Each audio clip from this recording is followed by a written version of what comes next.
nosso querido palestrante, viu, gente? Vocês não conhecem, é o Gilberto.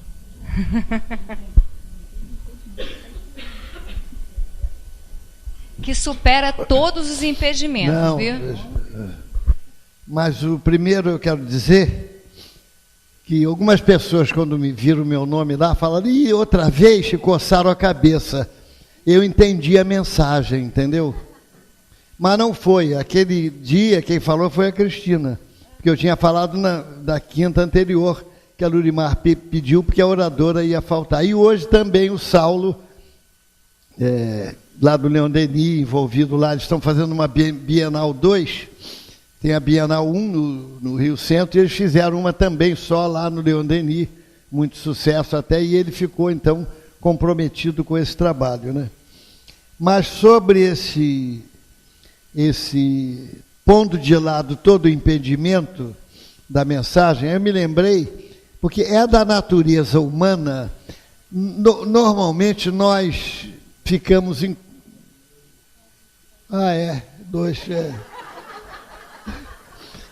Por que será que eu peguei os dois, hein? Boa pergunta, né? Mas não quero ouvir a resposta, não. Mas é o hábito, né? Então, é da natureza humana tomar conta, fiscalizar o comportamento e o conhecimento das pessoas. E normalmente elas não gostam quando a gente muda de camisa. Eurípides, não precisa dizer mais nada, né, em termos de correção de comportamento, um espírito superior. Um dia estava em casa, a mãe dele veio e disse, ô Eurípides, seu pai está dizendo para você jogar fora esses livros espíritas, queimar tudo, que isso não vale nada, para você voltar para o catolicismo. Então ele serenamente perguntou, minha mãe, meu pai conhece o espiritismo? E conversou com ela 2 horas. Ela saiu da casa dele espírita. E o Chico, ele até dizem coisa que ele mudou de Uberaba porque a família não suportava o trabalho dele, que era intenso, ele atendia todo mundo a toda hora. E o pai dele era vendedor de bilhetes de loteria, ficava muito aborrecido, porque esses seus espíritos, teus amigos, são incapazes de dizer o número que vai sair na loteria para a gente ajeitar a nossa vida. Não entendeu, não aceitou a posição. Então é isso. Então a gente tem que deixar de lado quem falar, quem reclamar, o problema é deles. Vamos tocar, vamos continuar a nossa vida. Então nós vamos falar alguma coisa sobre a justiça da reencarnação. Começar pela pergunta 167. 167, que nós vamos ler. Qual a finalidade da reencarnação? Expiação, melhoramento progressivo da humanidade. Sem isso, onde estaria a justiça? Diante da resposta, vamos entender que todos estamos submetidos à lei de justiça, que dá a cada um conforme ele merece. Emmanuel, no livro Estude Viva, ele diz, se já acordaste para o conhecimento superior, que vai ao encontro do que foi lido aqui, caminhas à frente com a função de guiar. Quanto mais se amplia nosso aperfeiçoamento íntimo, mais dilatado o número dos olhos e dos ouvidos que te procuram ver e escutar, e ficam tomando conta, né, para ver o nosso comportamento. Em Nilópolis, um espírita falou sobre a importância da caridade e que o espírita, principalmente, tinha que ser um trabalhador da caridade. Estava falando com outro no final da reunião, 2 rapazes passaram e disseram, esse negócio de espírita, isso é coisa de fachada. E foram andando. Aí viram um mendigo, a uns 50 metros do centro, sentado na calçada, e viram que o orador vinha naquela mesma direção. Eles se esconderam na pilastra e disseram, vamos ver se ele é mesmo espírita, se ele faz o que ele pregou, ou ele é espírita de fachada. Aí ele passou, o mendigo estendeu a mão, pediu alguma coisa, ele olhou, no bolso não tinha nada, não tinha uma moeda, aí, tá vendo? Não te falei, ó. Mas aí ele olhou para um lado, olhou para o outro, era uma noite fria, de inverno, ele tirou o paletó e deu para o mendigo, ajudou inclusive o mendigo a vestir, e saiu. Os dois rapazes ficaram sem dizer nada, olharam um para o outro. No dia seguinte eles estavam lá no centro assistindo a palestra. Então vejam a importância do exemplo que arrasta, né? Então é isso. De vez que todos aqueles, continuando com Emmanuel, que se afinam contigo em subalternidade espiritual, passam mecanicamente a condição de aprendizes que te observam, o que nós falamos aqui, né? A rigor, como assinala André Luiz, somos os semeadores da esperança. Conosco o poder de imaginar, promover, originar, produzir. O Chico era um semeador nato da esperança. Um dia, ele encontrou uma senhora com idade já próxima da desencarnação, e ele sabia que ela ia desencarnar rápido. Falou, e ela aquelas profissionais do prazer, do sexo. E ele olhou para ela e falou, mas querida, como você está bonita. Aquilo criou um contentamento, uma alegria, um bem-estar nela. Então quem é que não pode fazer isso, não é? Quem é que não pode passar um pouco de esperança para as pessoas? Eu tinha uma vez um retrato que me deram de um centro espírita de nome aqui no Rio, como se fosse o patrono daquele centro. Só que o retrato não tinha nada a ver com o patrono. Não sei por que fizeram e distribuíram. Então, eu mostrei ao Chico, aliás, eu não mostrei, Dona Elenir, a amiga nossa, eu entreguei a ela, ela mostrou ao Chico, para perguntar se era realmente aquele espírito conhecido. O Chico olhou, ficou quase um minuto pensando, que depois eu vi que ele estava construindo a frase que ele ia me dizer, para que eu não ficasse decepcionado, para que eu não ficasse, enfim, desanimado. Aí ele olhou e falou assim, não está muito parecido não, porque não tinha nada a ver com o espírito. Olha o jeito carinhoso, né, e suave que ele encontrou para dizer que realmente não tinha nada a ver. Dona Elenir, então, Gilberto, então é melhor rasgar e jogar no lixo. Jogou no lixo, né? Eu não vou dizer o nome do espírito, senão vocês vão ver qual é o centro. Então vejam, amigos, a nossa responsabilidade.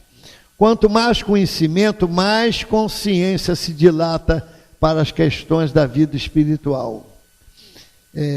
Uma vez eu dei o livro dos Espíritos para uma amiga, advogada, e passou uns 3, 4 meses, eu perguntei a ela, se você leu o livro dos Espíritos? Não, quando eu comecei a ler o prefácio, eu guardei, porque eu ainda quero fazer muita coisa que eu gosto e que aquele livro diz para não fazer.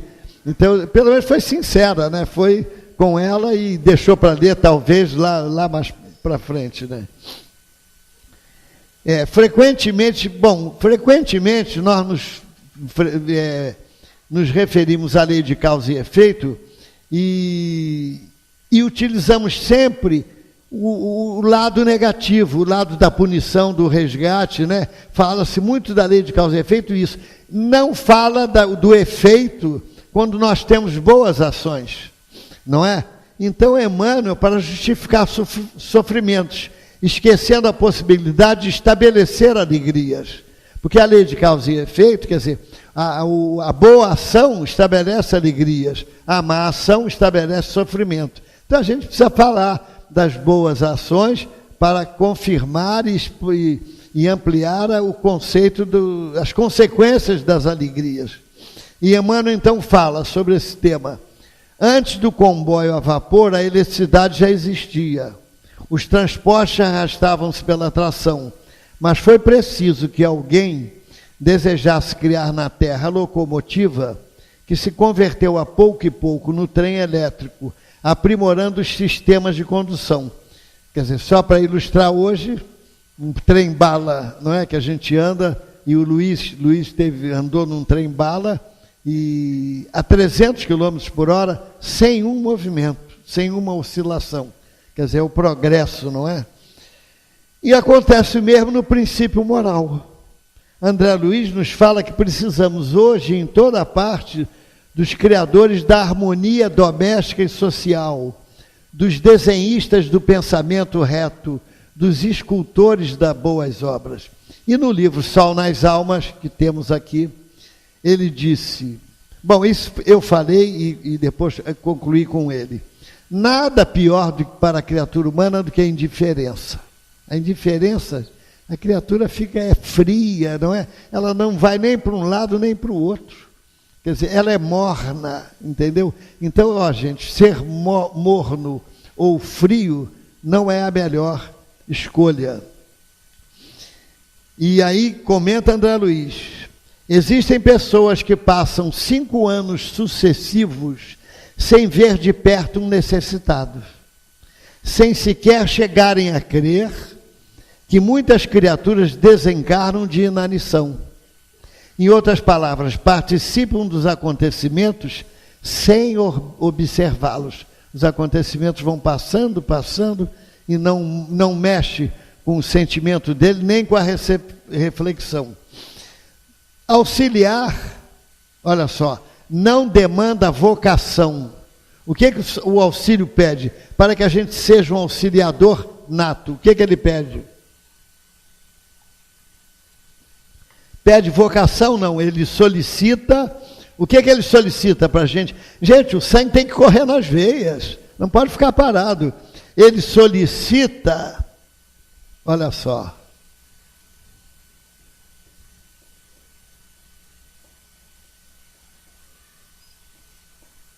disposição. A pessoa tem que ter disposição, tem que gostar, tem que querer, não é? A gente não fica horas e horas na televisão torcendo, dando soco na televisão quando o nosso time perde, ou gostando. Então a gente tem que ter também um entusiasmo, o mesmo entusiasmo para trabalhar no campo da caridade.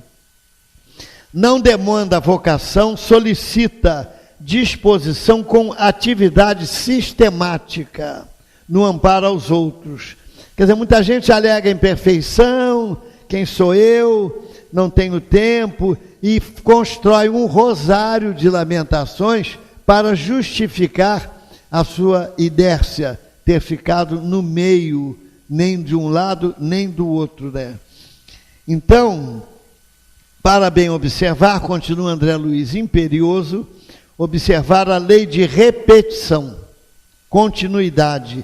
Ninguém evolui num dia ou para um dia apenas, diz André Luiz. Carecemos de tempo para entender o bem e praticá-lo, absorvendo-o em profundidade. Eis porque o espírita, na experiência terrestre, precisa, olha só, gente, repisar atitudes, transpirar no dever e persistir no posto individual de trabalho, ano após ano, para só então se sentir realmente sintonizado com os bons espíritos e com os desígnios do alto, mantidos a seu respeito. Quer dizer, tem que repetir, até para você vai aprender. Tem uma página de André Luiz que fala, erre auxiliando, que a gente deve errar, auxiliar por orgulho, a gente deve auxiliar por vaidade, porque um dia, para querer aparecer, porque um dia de tanto fazer, nós vamos tomar gosto, aí não vamos fazer mais por orgulho, nem por vaidade, né? E para só então se sentir realmente sintonizado com os bons espíritos. Gente, é a única forma, não tem outra, de nos sintonizarmos com os bons espíritos. Tem 2 fórmulas, uma para nos sintonizarmos com os bons espíritos e outra para nos sintonizarmos com os maus espíritos. Nós vamos ver alguma coisa disso aqui. Na pergunta 484, Kardec perguntou, os espíritos se afeiçoam de preferência a certas pessoas? Os bons espíritos simpatizam com homens de bem, ou suscetíveis de progredir. os espíritos inferiores com os homens viciosos ou que podem viciar-se. Daí o seu apego resultante da semelhança de sensações. Então, Honório Arbon, que foi um poeta, ele era de Barbacena, ganhou até concursos literários, que o Carlos Drummond de Andrade era diretor, e ele mandou pelo Chico 2 mensagens, que está no livro Poetas Redivivos. Então, uma nós vamos ler sobre a semelhança dos espíritos ainda afeitos ao vício com as pessoas viciadas. Então ele disse assim: alcoólatra vampiro alça a boca debalde, ébrio desencarnado a hedionda sede aguça, íspidos lábios lambe e escancara a dentuça, tateia o vidro em vão do frasco verde jalde, rápido calça alguém no remoto arrabalde, alcoólatra encarnado encontra e lhe refuça a goela que se inflama, enrubesce e empapuça, como a sacar de si mais sede que a rescalde.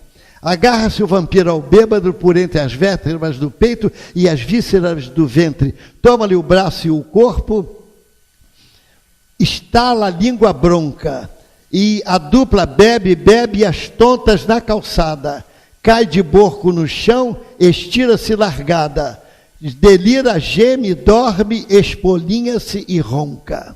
Então vejam, é o quadro do alcoólatra encarnado sendo estimulado pelo alcoólatra desencarnado. Acontece assim. É isso que acontece. Na pergunta 166 do Livro dos Espíritos, a alma que não atingiu a perfeição durante a vida corpórea, como acaba de depurar-se? Submetendo-se à prova de uma nova existência. E ainda, a alma tem muitas existências terrestres? Sim, todos nós temos muitas existências. Deus não tem pressa. Porque, gente, é o perdão de Deus. Eu estava conversando com um pastor protestante, ele queria me doutrinar. E aí, para conhecer o raciocínio dele, eu disse que era espírita. Aí ele veio, não, porque Jeremias, Allan Kardec, eu digo, esquece, vou falar contigo no Novo Testamento. E falei para ele, eu estava perto da gente, tinha um rapaz aleijado, que ele ficava em frente a um banco, e se você desse moedas pequenas, ele rogava a praga. Então, eu falei para ele, vou te dar uma frase para tu levar para casa. Falei para o pastor, fora da justiça divina, fora da reencarnação, não tem justiça divina.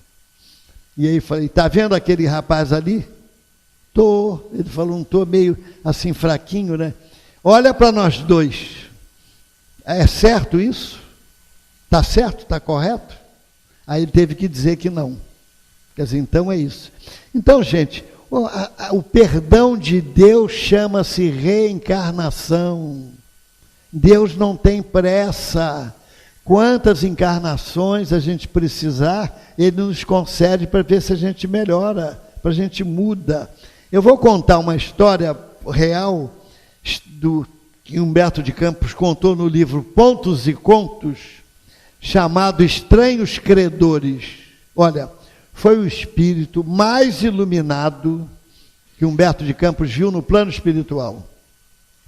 Ele diz, vou ler até as palavras dele para não perder o brilho. Poucas vezes tive a meu lado entidade tão bela. Diana demorava-se longas semanas no abismo. Inúmeros criminosos impenitentes rendiam-se-lhe a palavra persuasiva e maternal. Jamais falava como quem reprova, condenando, mas como quem esclarece, amando, em nome de Deus. O que mais impressionava, disse Humberto de Campos, contudo, em sua venerável figura feminina, era a luz que a rodeava inteiramente. Parecia viver num ambiente maravilhoso, exclusivamente seu. Tão sublime era o halo radioso que a circundava, isolando-a das influências exteriores. Onde ela fosse, por mais sombrio que fosse, ela não se deixava influir por aquele ambiente. Ela tinha uma defesa própria dela, que ela conquistou ao longo do tempo. Diana possuía direito indiscutível, porque vencera a si mesmo. Olha o que lhe outorgou o direito de ser como era, ter vencido a ela mesma, o que é o grande desafio nosso. As deficiências mais rudes da condição animal. Diana, no impulso espontâneo, disse ela, da minha própria consciência, ofereci 50 anos de trabalho aos nossos irmãos das zonas mais baixas da vida, disse a veneranda benfeitora.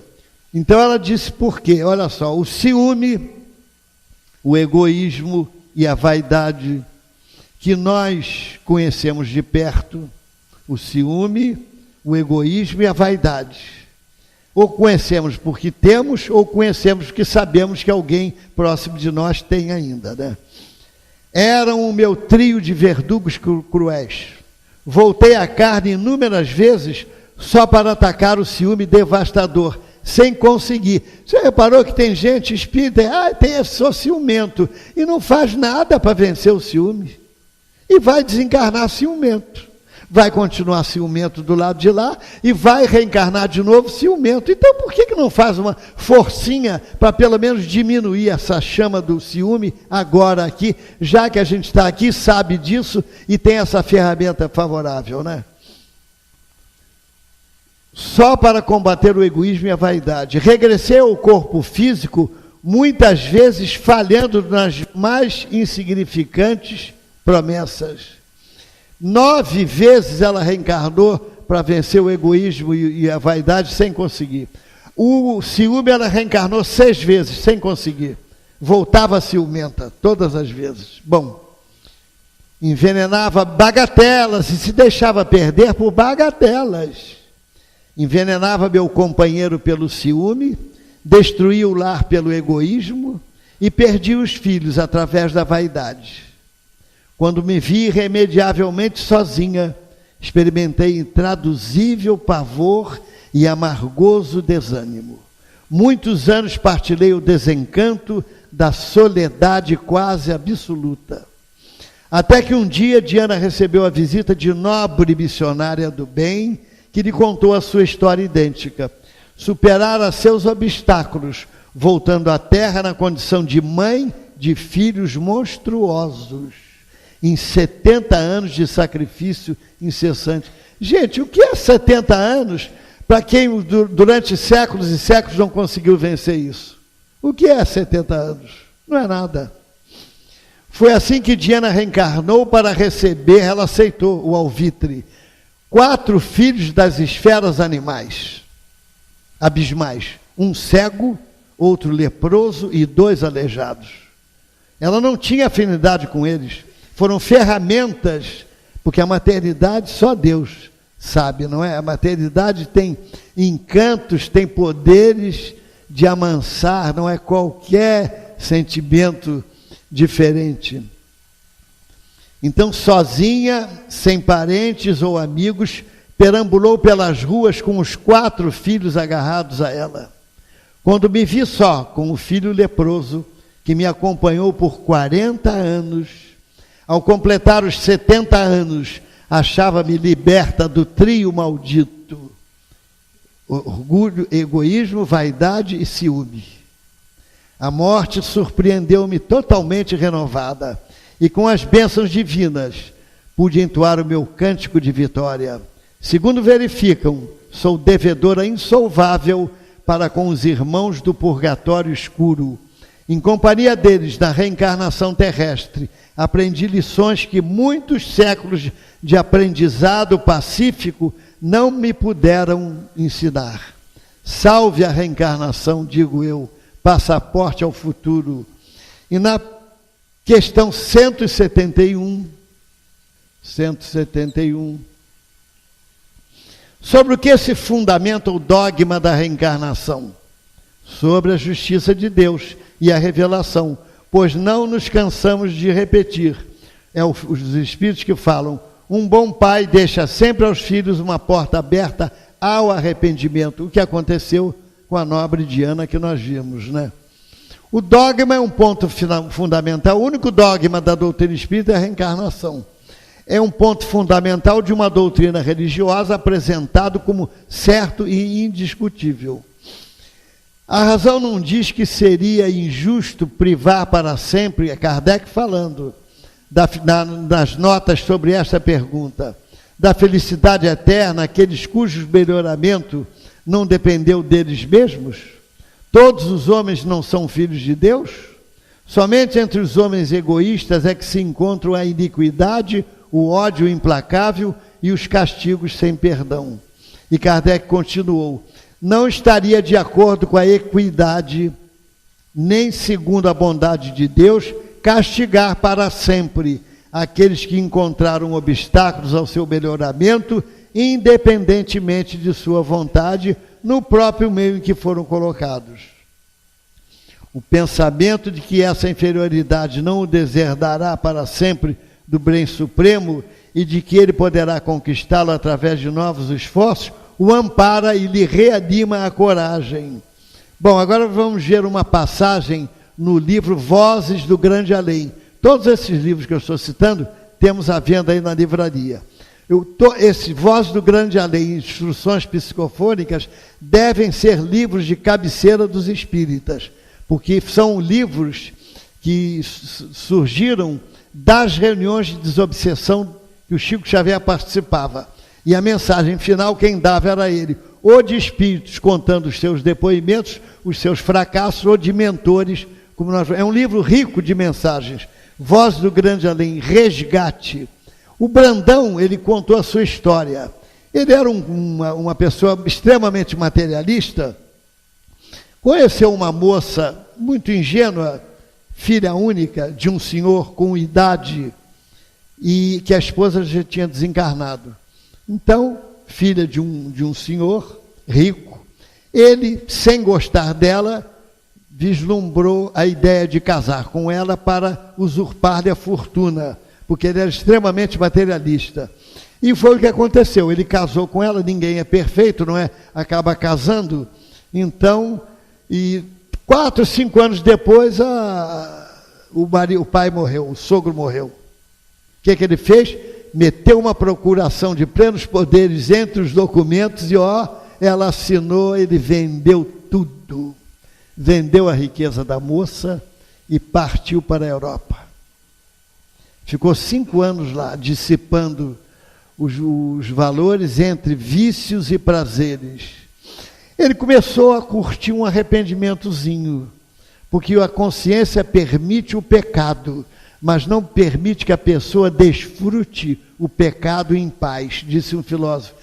E ele também pegou uma tuberculose, porque ele vivia dissipando noitadas. Aí ele voltou para o Brasil. Quando ele voltou para o Brasil, ele soube que ela tinha se entregue à prostituição e tinha contraído uma doença infecciosa, foi jogada num hospital, reclusa, onde ela desencarnou. Veja as consequências do gesto dele.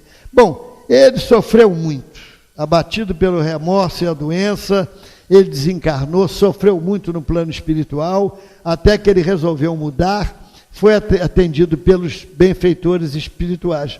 Companheiro, o teu problema maior é a moça que você ocasionou tudo isso. Emmanuel diz que o devedor está ligado ao credor pelos laços do compromisso. Não tem como sair fora daquele que a gente fez mal. Por isso é que a espírita que foi falar mal do marido, foi reclamar do marido com um dirigente lá de Juiz de Fora, experiente, você quer ficar livre dele, minha filha? Os olhos dele brilharam dela. Quero, o que eu tenho que fazer? Trata bem ele nesta encarnação para ficar livre na outra. É uma fórmula. Então, olha só o que arrumaram para o Brandão. Olha aqui as faturas que ele assinou. Ele reencarnou ia ser operário, pobre, irmão gêmeo, ele com ela, seriam irmãos gêmeos, e ele não casaria, renunciaria a tudo, só para tratar dela. Ia ser enfermeiro, dedicado, tudo. Quem olhasse espírita ia dizer, isso deve ser alma gêmea, deve ser um amor lá antigo do passado. Não, é pagamento, é resgate. Foi assim que Brandão reencarnou, levando consigo a responsabilidade de velar por sua ex-esposa. Renasceram como gêmeos, seria seu guardião, tutor e amigo. Então, e contente montarei guarda a companheira que caiu por minha culpa, disse Brandão. Em suas palavras finais, disse Brandão, entretanto, não lhe sou devedor de simples patrimônio moral, mas perante as leis divinas, devo-lhe ainda dinheiro terrestre em moeda brasileira. Olha, gente, isso foi em 1945. Ele ia reencarnar e ia pegar uma inflação braba, né? Como é que ele ia devolver esse dinheiro? Não é? Compete-me restituir a importância que lhe pertencia, acrescida com juros de mora, que pagarei vintém por vintém. Mas vem cá, vamos pensar. Ele não ia reencarnar um operário? Uma existência inteira tomando conta dela? Como é que ele ia devolver essa riqueza a ela? Como é que ele ia devolver? Seria reencarnar? Não tinha Mega Sena nem loteria naquela época. Como é que ele ia devolver a ela? Hein? Gente, a lógica, o que a lógica diz? Uma nova encarnação, gente. Se ele ia devolver, ele tinha que ter dinheiro para devolver. Não é? Se ele ia ser operário e ia se dedicar somente a tomar conta dela, ia passar privações, que ele mesmo diz, renúncia, ele ia ter que ter uma nova encadernação, como disse a garotinha. Aí ele ia, sim, se ele realizar, suportar, viver numa área carente aqui no Rio de Janeiro, como estava projetado, se ele não sair, que também tem isso, nós não sabemos, é um projeto. Ele prometeu fazer. Mas a gente não sabe, mas admitindo que ele realmente tenha feito, aí ele ia merecer o direito de ter uma nova encarnação, onde os mentores iam arrumar tudo, de maneira que ele tivesse dinheiro para devolver a ela. Vocês já viram esses avós que são avarentos, não gastam nada, tudo para deixar para um neto? Tem o pai que às vezes não gasta nada, aquilo tudo, e deixa para uma criatura tudo. É isso, gente, de repente é isso. São pessoas que lapidaram no final os valores da criatura e que vieram com a firmeza, com o firme propósito de devolver. Quer dizer, então, olha, por um gesto impensado materialista, ele ia consumir 2 encarnações. Vamos colocar entre uma e outra o quê? Uns 200 anos, não é, Jorge? Por aí. Entre uma e outra, o preparo da segunda, uns 200 anos. Olha o que ele arrumou com aquele gesto infeliz de querer o dinheiro da outra. Então, minha gente, meditemos. A reencarnação não erra de endereço, é preciso não esquecer, para não jogar fora as oportunidades recebidas, por mais árduas que nos pareçam, cabendo ao mais maduro levar o barco. O mais maduro, aquele dentro de casa, não é? E olhem, quando é que a gente recebe, onde nós recebemos os nossos inimigos, normalmente? Ele não vai andar na outra calçada, ele vai andar junto de nós. Tem uma teoria, e é uma teoria real dos espíritos, que diz que quando a reunião de desobsessão não consegue resolver o problema obsessório, eles renascem, da mesa mediúnica, eles renascem dentro de casa. Que aí o obsessor vai nascer, obsidiada vai nascer, irmão, parente, e aí os mentores vão descansar e vão dizer, graças a Deus, que eles reencarnaram, vamos ficar livres deles um tempo, né? Então, o Simonetti conta que um casal, 20 anos de casado, e os amigos sabiam que a esposa dele era submissa, falava baixo, igual as esposas assim dos espíritas, né, hoje, né? Falam baixo, entendeu? E eles quiseram saber qual era o método que ele usava para conseguir aquele resultado. Eu falei, não, quando eu casei, era no interior, na roça, né?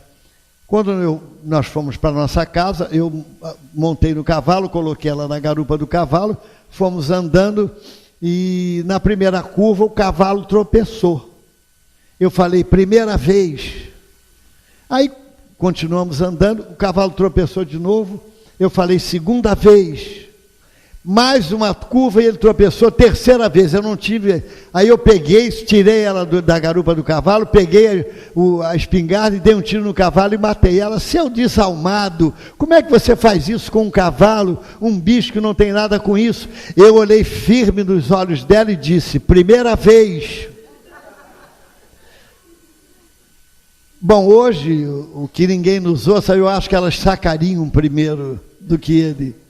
E aí a coisa ficou tranquila. E o outro também, com 60 anos mais ou menos, era um feliz, tranquilo. Como é que você fez? Qual é a fórmula para ser feliz no casamento? Ah, eu combinei com a minha mulher. Toda vez que ela ficasse nervosa, um pouco neurastênica, eu ia para o campo, respirar ar puro, junto às árvores, às flores. E como é que foi? Ah, há 30 anos que eu não faço outra coisa.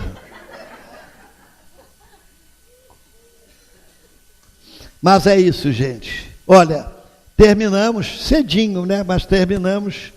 Depois tem uma outra história com uma página de Emmanuel, que eu vou ler. Olha só, o que Emmanuel falou sobre a questão da reencarnação. Para a gente ir, olhando essa ferramenta de trabalho, que uma reencarnação é uma ferramenta de trabalho, para a gente evoluir, para a gente sair daqui melhor do que chegamos. Olha o que ele diz, o título é Em Casa. Ninguém foge à lei da reencarnação. Ontem atraiçoamos a confiança de um companheiro induzindo-o à derrocada moral. Hoje guardamo-lo na condição de parente difícil que nos pede sacrifício incessante. Ontem abandonamos a jovem que nos amava, inclinando-a ao mergulho na lagoa do vício. Hoje, temos-la de volta por filha incompreensiva, necessitada do nosso amor. Ontem, colocamos o orgulho e a vaidade no peito de um irmão que nos seguia, os exemplos menos felizes. Hoje, partilhamos com ele a afeição de esposo despótico ou de filho problema, o cálice amargo da redenção. Ontem, esquecemos compromissos veneráveis, arrastando alguém ao suicídio. Hoje, reencontramos esse mesmo alguém na pessoa de um filhinho portador de moléstia irreversível, tutelando-lhe à custa de lágrimas o trabalho de reajuste.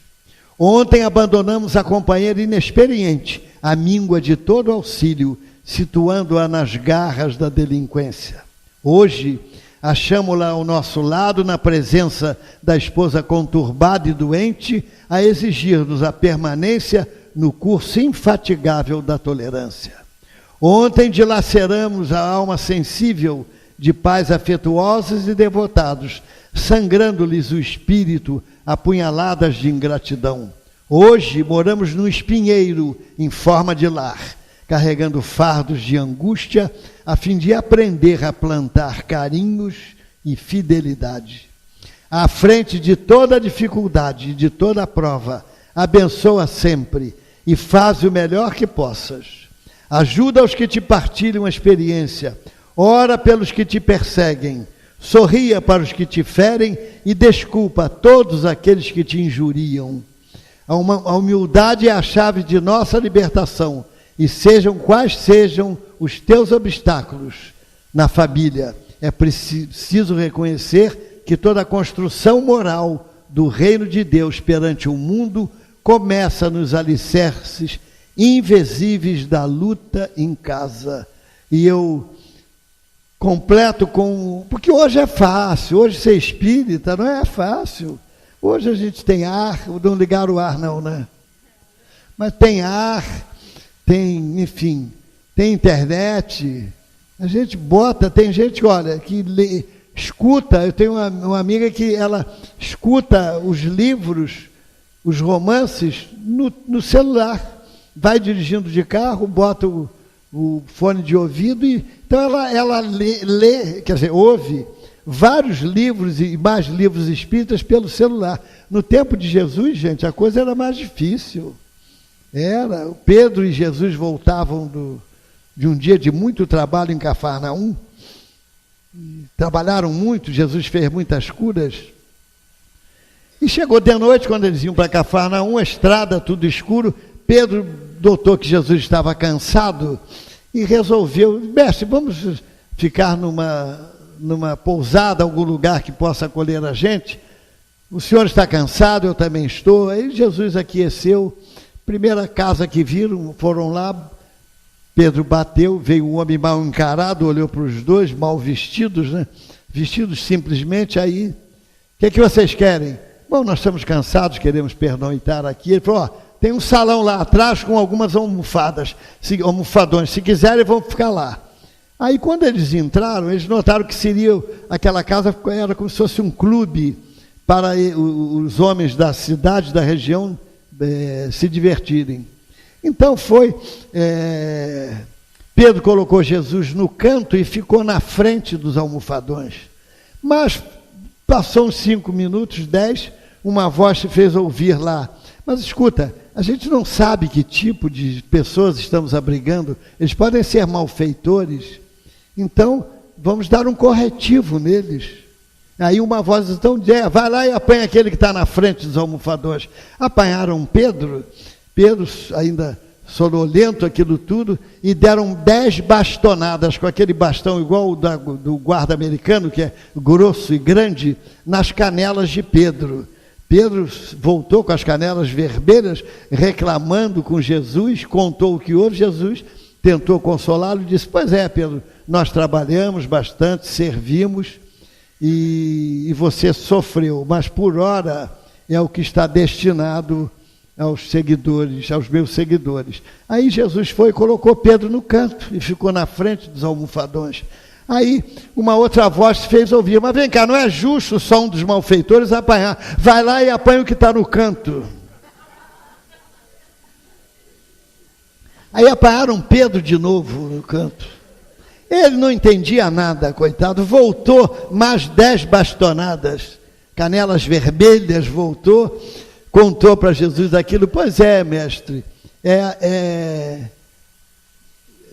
pois é, Pedro, é isso, disse Jesus. Você trabalhou, lutou, cansou-se, e, no entanto, é isso que está destinado aos meus seguidores. Aí Pedro olhou com um olhar estranho para Jesus e disse, mestre, talvez seja por isso que tendes poucos seguidores. Então, minha gente, vamos entender, se a luta estiver difícil, se as coisas estiverem muito rudes na nossa visão, vamos entender que a reencarnação é justa, que ninguém erra o endereço da reencarnação, ninguém nasce no lar errado, e quanto mais nós fizermos, mais nós vamos ganhar.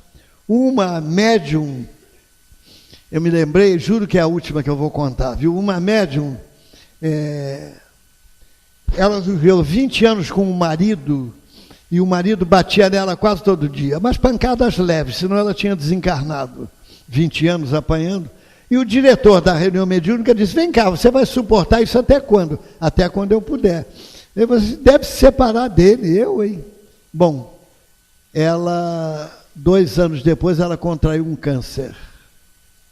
Olha, gente, ele virou enfermeiro, irmão, amigo, tudo que a gente pode imaginar no sentido de ajudá-la. E ficou 2 anos com maior carinho, com maior apoio, ajudando aquela moça. Então, vejam, ela desencarnou tranquila, ele desencarnou renovado. Então, ela, por ser porque o espírito superior, aquilo tudo, o sofrimento aqui na Terra, para eles é detalhe. Eles não dão a mínima importância. Jerônimo Mendonça, meu Deus do céu, o que ele sofreu, botava um saco de 30 quilos no peito para diminuir a dor da angina por meia hora, todo dia de manhã. Era um homem alegre, trabalhador. Então, ela sabia, antes de reencarnar, pelas características emocionais e pelo acervo daquele espírito, que seria o marido dela, que ela tinha uma ligação profunda, que ele precisava de um remédio amargo, de um remédio forte. E o remédio, então, foi ela suportá-lo durante aquele tempo que ele se mostrou daquele jeito e depois suportá-lo pacientemente, o que iria mexer no seu íntimo, e depois aqueles 2 anos de câncer, gente. Então é isso. Então vamos aproveitar, porque o tempo passa. E a gente já conhece essa poesia, mas eu sempre gosto de citar ela, né? Passa o tempo e corre tanto em sua marcha milenar, indiferente ao riso, alheio às dores e às alegrias, vai pondo os dias sobre os dias, como contas a somar. Ódios, lutas, paixões, enganos, nem mesmo podem retardar. Sempre embuçado em seus arcanos, vai pondo os anos sobre os anos, como parcelas a somar.